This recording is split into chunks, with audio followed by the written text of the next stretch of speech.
The new top 10 in its entirety.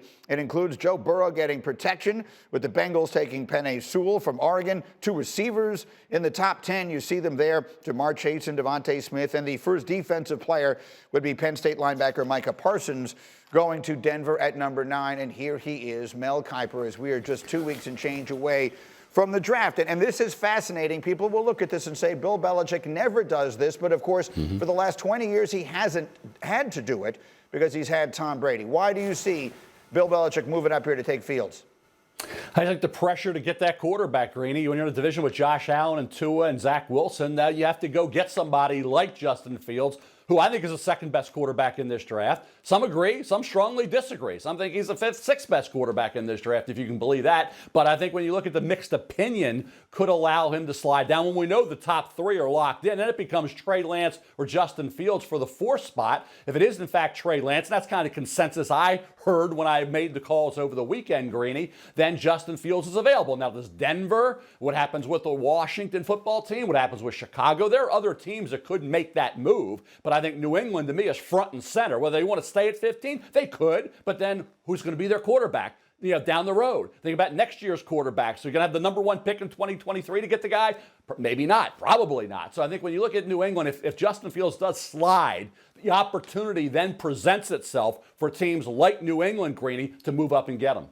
So many things you say require unpacking. We will circle back on Fields' stock slipping, and we will circle back on whether or not Mac Jones is or is not a lock at 3. But let me bring the rest of the crew in, and let's all get at this morning. There we go. Louis Riddick has gotten up with us early today. David Pollack is with us, and Jeff Darlington gets up early as well. And so, Louis, let me go there to you. You played for Bill. You know Bill Belichick well. Again, for the last 20 years, he's never taken a quarterback in round 1, but obviously he hasn't had to. What do you think of the idea that he may get very aggressive in 2 weeks in finding the true ultimate successor to Tom Brady?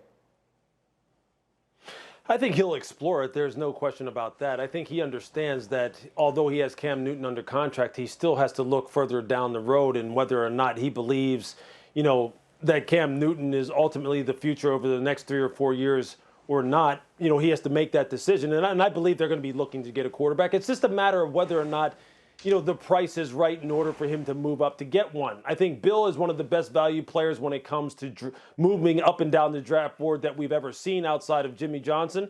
And I think he will take a hard look at this, but he will not force this issue. I think, look, you have to understand whether you like this or not. The reason why they have Cam back in the fold is so they didn't feel as though they were going to be forced into doing something that didn't make sense for them from a cost basis. And if it doesn't make sense for them from a cost basis, what they'd have to give up in order to move from 15 to 10 in this scenario, then they won't do it. And they will go ahead and they will ride with Cam for 2021. They will bank on the fact that he will be much better than he was in 2020, and they'll readdress it again a year from now. They will not force anything, though, no matter what the position. So, David Pollack, let me come to you then on that thought, because you and I have been talking about this now going all the way back to the middle of the last college football season. And while Mel moves a lot of pieces around, what remains in place is a projection that Fields is the 5th quarterback off the board. So, David Pollack, as one who covers the college game for us as closely as anyone, what is your perspective on Fields being number 5 in this draft? I'm okay with it.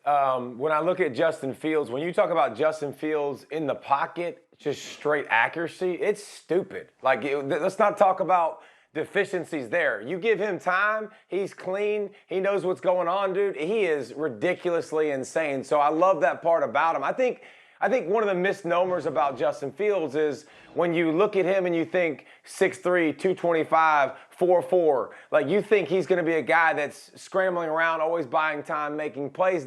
He's not really that guy. That's not his. He's not a scramble around Johnny Manziel. He's not a scramble around, buy time, make a bunch of big plays. I look at Justin Fields, I think he has the potential to be absolutely insane, but I do see some of the critiques that some people are saying, and it's okay, by the way. I'm not hating on Justin Fields. I do see him hang on to his number 1 wide receiver too long. I do see some great traits with him, but I understand why people wouldn't say he's my number 1 quarterback or my number 2 quarterback, and why he would be 4 or 5 down the list for some people. All right, so we will keep an eye on that, obviously. These things remain somewhat fluid, and he has another pro day coming up this week. So, Jeff Darlington, I come to you as one who has folled the Patriots closely for so many years. Again, how would you assess the likelihood that Bill Belichick does something significant to address the quarterback position in this draft, be it moving up as Mel is projecting or something else? Well, we're in uncharted territory, Greeny. I mean, this is like the rest of the NFL is now looking at Bill Belichick's conundrum here saying, see the way the rest of us feel when we're trying to find a quarterback? It's the first time he's had to do it in 2 decades. So while he has the ability to be somewhat patient, at the same time, he's got a legacy that he's trying to also uphold here. Lou is exactly right, though. Belichick will never be forced into doing anything he doesn't want to do. The one interesting thing I do find in this, when we talk about pro days and which ones the Patriots will ultimately attend, the Patriots were at Trevor Lawrence's pro day. Bill Belichick knows he wasn't going to be able to draft Trevor Lawrence, but he is intrigued and invested enough in this quarterback class that he wants to know where Lawrence, for instance, stacks up with everybody else. That tells me more than anything else that Bill Belichick is very interested in drafting a quarterback in 2021. No, he will not force it, but the intrigue is there. Go ahead, David, real quick. Well, we talk about Bill Belichick won't be forced into anything. I agree. He did just spend $200 million in free agency. So, I think that he understands his roster ain't been that great, and he needed to do something to fix it. So he just spent $200 million for a reason. Thank you for watching ESPN on YouTube. For live streaming sports and premium content, subscribe to ESPN+.